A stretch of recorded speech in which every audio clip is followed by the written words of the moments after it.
હવે વાત સોનાની ચમક પાછળ છુપાયેલા ઠગાઈના કાળા ખેલની કરવી છે। પહેલા વિશ્વાસ જીત્યો અને પછી કરોડોના હીરા અને દાગીના ઉઠાવ્યા।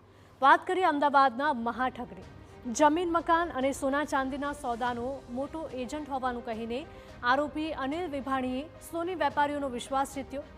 શરૂઆતમાં દાગીના ખરીદી સમયસર રૂપિયા ચૂકવીને ભરોસો કેળવ્યો અને પછી પરિવારને મેદાનમાં ઉતારીને કરોડોની જ્વેલરી ખરીદવાનું શરૂ કર્યું। ફરિયાદ મુજબ એક વેપારી પાસેથી 1 કરોડ 69 લાખથી વધુ, અન્ય વેપારીઓ પાસેથી 26,33,000 અને 43,95,000 રૂપિયા, જ્યારે SR ગોલ્ડન જ્વેલર્સ પાસેથી 2 કરોડથી વધુની જ્વેલરી, એમ કુલ 4 કરોડ 45 લાખથી વધુની ઠગાઈનો આરોપ છે। દાગીના મળ્યા, વાયદા થયા, પરંતુ રૂપિયા ન મળતા આખરે વેપારીએ ન્યાય માટે દરવાજો ખખડાવ્યો।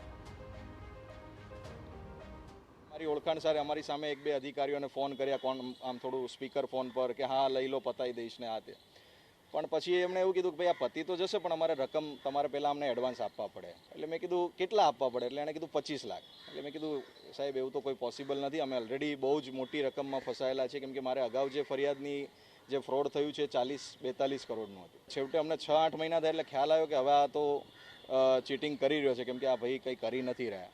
એટલે એ અરસામાં પછી અમે અલગ અલગ એજન્સીઓમાં ધક્કા ખાધા અને છેલ્લે મારે CID ક્રાઇમ બ્રાન્ચમાં CID ક્રાઇમ ખાતે ગઈકાલે ફરિયાદ દાખલ થયેલી।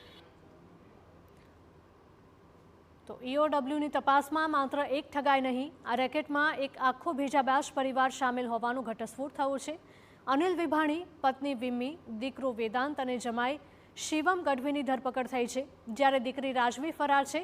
અનિલ વિરુદ્ધ CID ક્રાઇમમાં 28 લાખની છેતરપિંડીનો ગુનો પણ સામે આવ્યો છે। અગાઉના કેસમાં તેના બેંક લોકરમાંથી 7 કરોડથી વધુના દાગીના મળ્યા હતા। અનિલ સામે કુલ 11 ગુના નોંધાયેલા છે, જેમાં સુરતમાં 40 કરોડની ઠગાઈનો કેસ અને અમદાવાદમાં સ્પોન્સરશિપના નામે કલાકાર સાથે છેતરપિંડીનો પણ આરોપ સામેલ છે। હવે આ મહાઠગાઈનું નેટવર્ક કેટલું મોટું છે અને હજુ કેટલા ભોગ બન્યા છે તે દિશામાં પોલીસ તપાસ કરી રહી છે।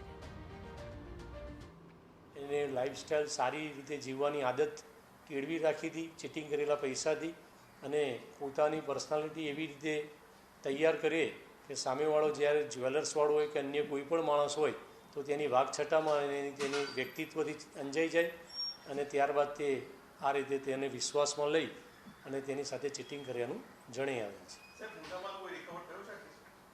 આ ગુનામાં મુદ્દામાલ રિકવર નથી થયો, પરંતુ અગાઉ જે ગુનો દાખલ થયેલો હતો તેમાં લોકરો ચેક કરતાં આશરે 9 કરોડ રૂપિયાના દાગીના જે કબજે કરવામાં આવેલા હતા, તેની અગાઉ પણ પ્રેસ કોન્ફરન્સ દ્વારા માહિતી આપવામાં આવેલી છે।